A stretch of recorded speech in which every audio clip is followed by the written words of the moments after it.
Welcome to another edition of Boom and Bust. I'm your host, Tony Clement. I'm here at the News Forum where all voices matter. Our next guest is convinced that fossil fuels like coal, oil, and natural gas have an extended future. So let's welcome Alex Epstein. He is the author of Fossil Future. Welcome to the program. Thanks for having me. I guess the first question is maybe just for our audience's sake, run through your argument in favor of extended fossil fuel usage.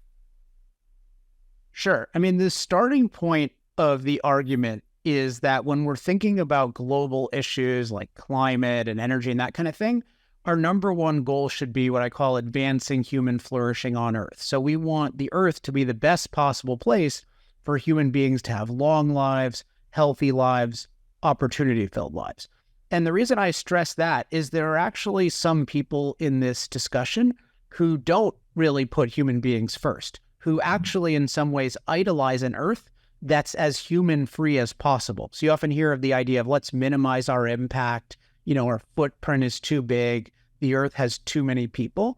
And I reject this kind of thinking. I'm very pro-human, which doesn't at all mean being anti the rest of nature. I love the rest of nature, but I love dealing with it in a way that benefits humans. I don't want, my child to be eaten by another organism. I don't like malarial mosquitoes. I love dogs. I love polar bears if we can fence them off, et cetera, et cetera, et cetera. Mm-hmm. So kind of my background is philosophy. And so first I'm looking at the world and energy and climate from a human flourishing perspective. And then from that perspective, I think what we need to do is when we're looking at different forms of energy, we need to look at both benefits and side effects with precision. So I find what often happens is when people talk about fossil fuels, they just talk about negative climate side effects, and actually they tend to exaggerate them, and they tend to ignore the benefits of fossil fuels. So my contention in Fossil Future is if you look at the world from a human flourishing perspective and you carefully weigh the benefits and side effects of fossil fuels, you conclude that the world needs more fossil fuels. So would you say that you reject the scientific consensus on climate change? No. I mean, I think there's ambiguity about what that consensus is. And I think with all of these things, we need to be much more precise. So even the term climate change is a very vague term. Mm-hmm. It equivocates between man-made change and non-man-made change. And it equates kind of moderate change and extreme change. And so I think there is a kind of consensus that human beings have some non-trivial impact on climate. And that's contributed to the 1 degree C warming about, more or less of the last century plus, and that can be expected to continue, and that warming has certain kinds of other climate effects, actually positive and negative. But on the negative side, all things being equal, sea level rises or increased heat waves. On the positive side, fewer cold-related deaths. Cold-related deaths are a huge problem, not just in Canada, but actually on every continent on Earth. And then there are other kinds of climate effects as well. So I think what happens with how people think about climate science is they have an exaggerated negative view of it is part of it.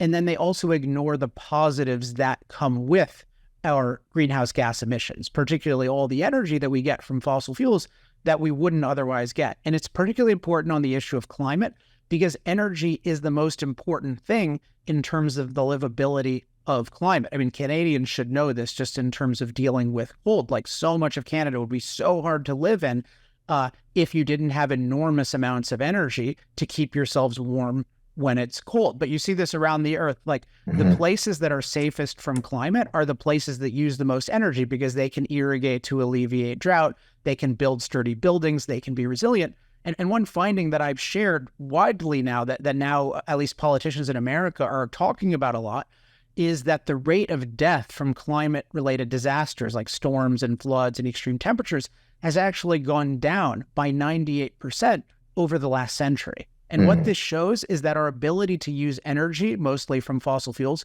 to what I would call master or neutralize climate danger, so to take climate danger and make it much less dangerous, that ability has far outpaced any new climate challenges from rising CO2. So I agree that rising CO2 leads to certain impacts, and some of those impacts will be challenges, some will be benefits, but our ability to master climate is far more important, and I think that's what's getting ignored. The problem is not, quote, climate change denial, it's actually climate mastery denial.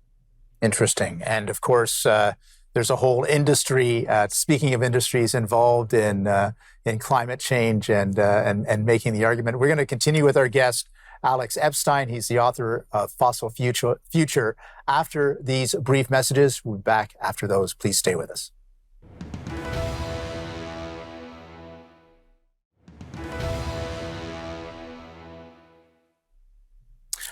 We're with our guest, Alex Epstein. He is the author of Fossil Future. Alex, talking about the nature of climate change and the role of fossil fuels and so on, I think I'm not being exaggerating when I say those, perhaps on the other side of the argument, that want to eliminate immediately all fossil fuels tomorrow are fairly apocalyptic in their language. And they're basically saying that civilization won't exist in the near future if we continue to pour these fossil fuels into our atmosphere. So really, I guess I'd love for you to articulate what you see as the biggest threat to human civilization on your side of the argument. Well, just to quickly address the view that it's apocalyptic, which is a view we hear a lot. I think it's very important. This is another example of what mainstream climate science is finding is being totally distorted by various institutions that are claiming to speak for mainstream science. Because if you look at the mainstream science does not at all indicate apocalypse, even in terms of the kinds of climate impacts it forecasts, let alone if you factor in our ability to adapt to and master climate. So it's just very important for people to know that believing in, quote, climate change or climate impact is not at all the same as believing in climate apocalypse. And we need to stop packaging those together. So in terms of what are the biggest threats, this is always something that you can't really know. And it's important that you can't really know it because, for example, like we saw with a pandemic, you can have a very damaging pandemic of a, novel coronavirus. That wasn't on people's minds. I mean, on my mind was things like antibiotic resistance and that kind of thing. And that's a big one. But in general, what you want, you can't predict the nature of the problems really at all. And it's certainly hard for us to know as non-experts in most fields what the biggest problems will be. But you can know that the more capability you have as a society, and that's really manifested in how good and versatile an economy you have, the more you have that, the more you can deal with anything. So if you have a new virus that's, let's say, even more dangerous than COVID, well, at least you can quickly try to come up with, different forms of safe vaccination, and you can come up with therapeutics, and you can do all sorts of things. Whereas if you're poor, you can't do any of that. And one of the terrible things about the climate apocalypse movement is that it's saying we're afraid of this particular threat, which turns out to be just incredibly exaggerated, but their means of solving the threat is to reduce dramatically the availability of energy, which is the thing that powers our economy, which then if we don't have energy, we can't be safe from even climate. So we can't even be safe from a normal climate, let alone any kind of new challenges, but you also can't be safe from all the other unforeseeable types of things. So in a sense, the biggest threat I see is the climate catastrophe movement because they're undercutting our energy, which then undercuts our economy, which then makes us vulnerable to everything. And let's take this further. I'm sure you've got something to say about developing countries and their need for fuel and how this kind of argument that you're arguing against impacts them. Yeah, for sure. I'm glad you brought that up. So it's just so important for us to recognize if we're in the I'm in the United States, you're in Canada, we're just so incredibly wealthy compared to the rest of the world.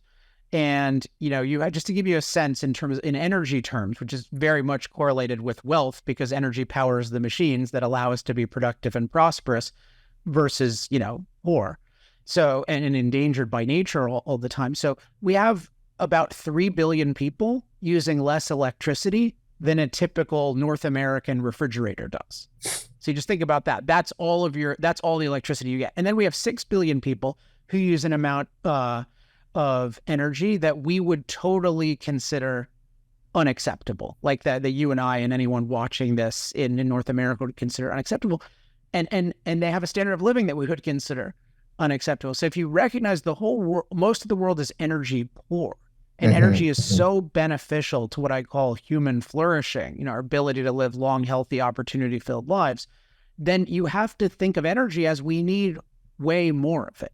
Not we have enough. Like we have enough is a really unfair perspective to have when so many people are really poor. Indeed. We're going to continue with our guest, Alex Epstein. He's the author of Fossil Future. I've got that right. Fossil Future? You got it. Okay. You got it. We've got another segment coming up. I really want to talk about, some of the things that are going on with renewables in North America. We've got the Inflation Reduction Act in the United States. We've got these massive investments in electric vehicle plants here in Canada. Love to get your perspective on it, but I want to give you a full opportunity. So we're going to take our commercial break right now. We'll be back with our guest after these messages.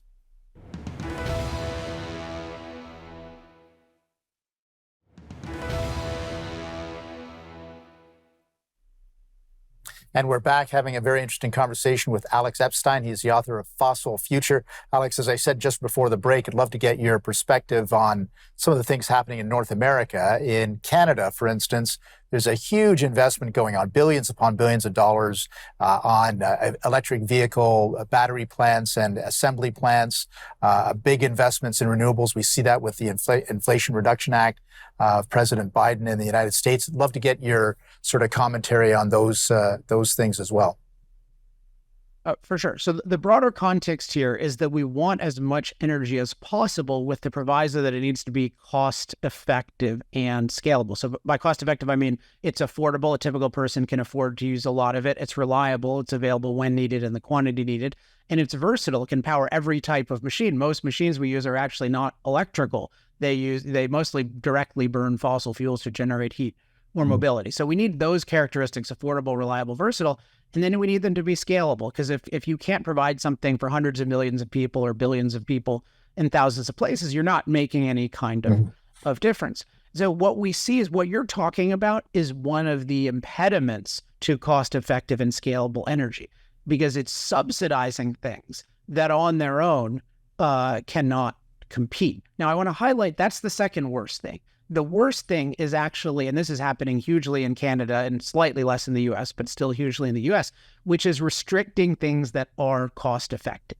So that is the biggest energy sin. So if you look at, for example, the abominable transportation system that's existed in Canada for a long time, and, the inability to get oil to market at market prices, this has just been unbelievably destructive to Canada as well as the world. I mean, Canada just has an unbelievable deposit of oil. We know where it is. It's like easy. We have brilliant people who figured out how to harness it. Canada could be leading the free world. And we see now more than ever, the free world needs more oil and gas. And Canada could have been in a much better position to provide that. And thanks to bad politicians in Canada and also bad politicians in the US, that has really been inhibited to great detriment of Canada and great detriment to the world. So I just want to make clear that the number one thing is not taking tax money and sponsoring boondoggles. It's actually restricting the most cost-effective source of energy. Now, they usually go together, because what they do, which is insane, is instead of letting the new thing figure out how to compete or prove itself, they just promise you that the new thing will work, which with basically no evidence, and then they handicap the thing that works. Like, you don't get to say, I have a better iPhone, so I'm going to outlaw the iPhone. You have to outcompete the iPhone. That's how normal freedom works. But unfortunately, energy policy doesn't work this way at the moment. So what happens is, on top of restricting the things that are cost effective, they're even despite the fact those are artificially expensive, fossil fuels are artificially expensive, these alternatives still can't compete on a market. So they're now given a lot of extra stuff. But then what happens is, if you're given a lot of extra stuff, the real market you're in is the market of politicians to continue to give you free stuff at others' expense. And so what we really need, everyone who's interested in energy and even interested in CO2 emissions, we need to be in favor of, we call it in America, all of the above, but I think that's wrong. I think it's best of the above. So we want the things that are cost effective. We want to find the best sources of energy, regardless fossil fuels or not, but we really need things that are cost effective and scalable.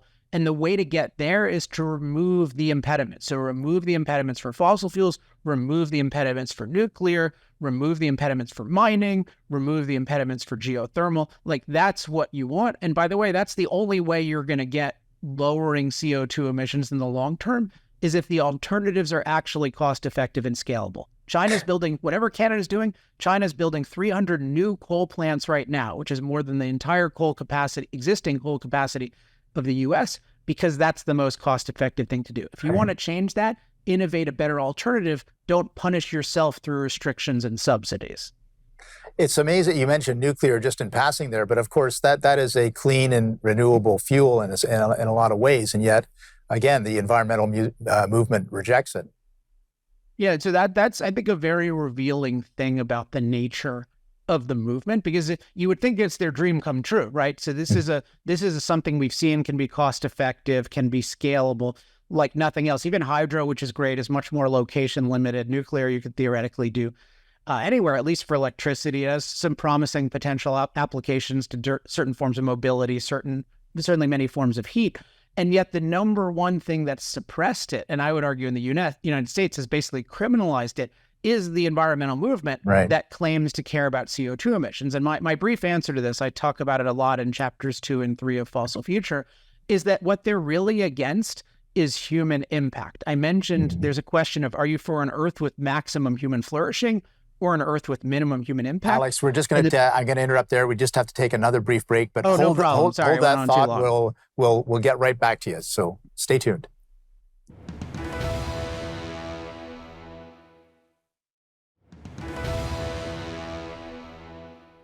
Welcome back to Boom and Bust, continuing the conversation with Alex Epstein. He's the author of Fossil Future. Sorry I had to cut you off there, but you're making an important point about nuclear and its impact. Yeah, so just I think the anti-nuclear thing captures that what's really animating a lot of the anti-fossil fuel movement is not a desire for abundant energy with less CO2, because nuclear is exactly how you could get that, the best way of getting that we know of.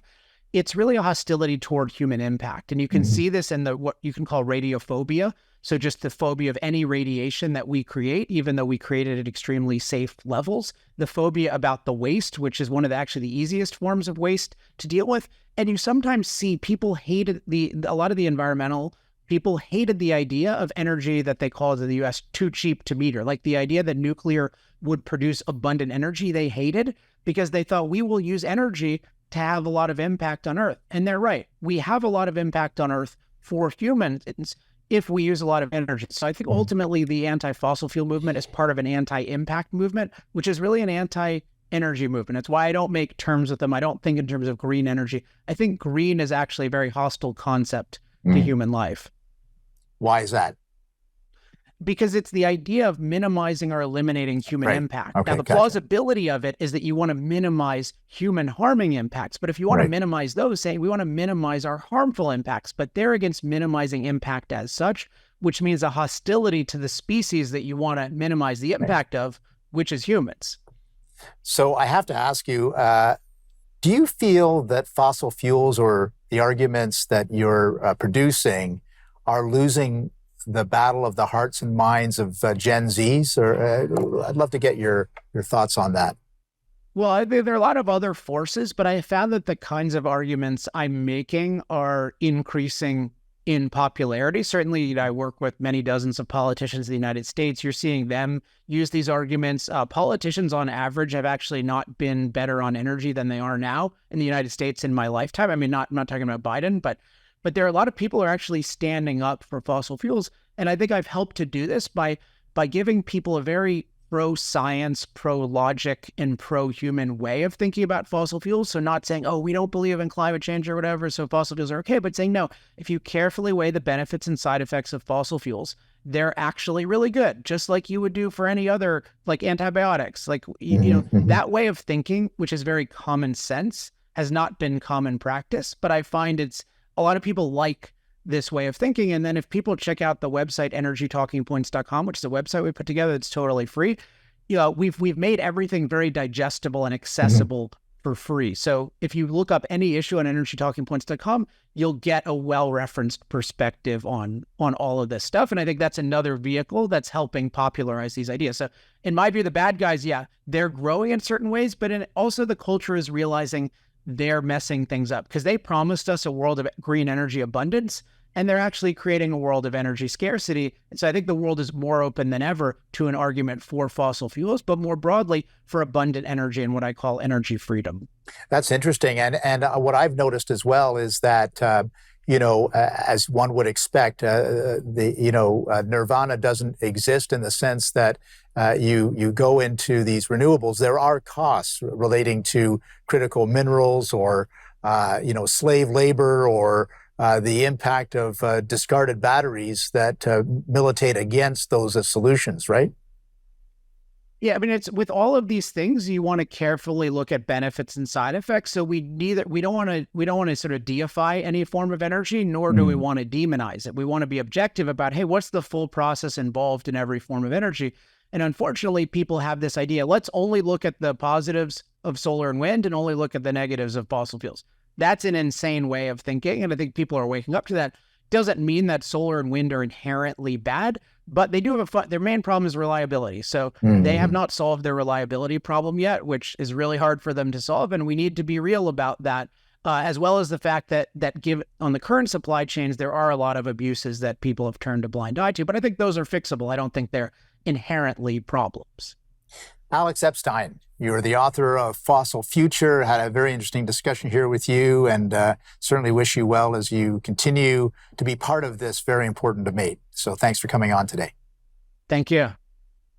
So very interesting discussion, provocative, I'd say, with Alex Epstein. He's the author of a book called Fossil Future, maybe reimagining what you have thought about fossil fuels versus renewables and the entire debate around that. Thank you for watching today.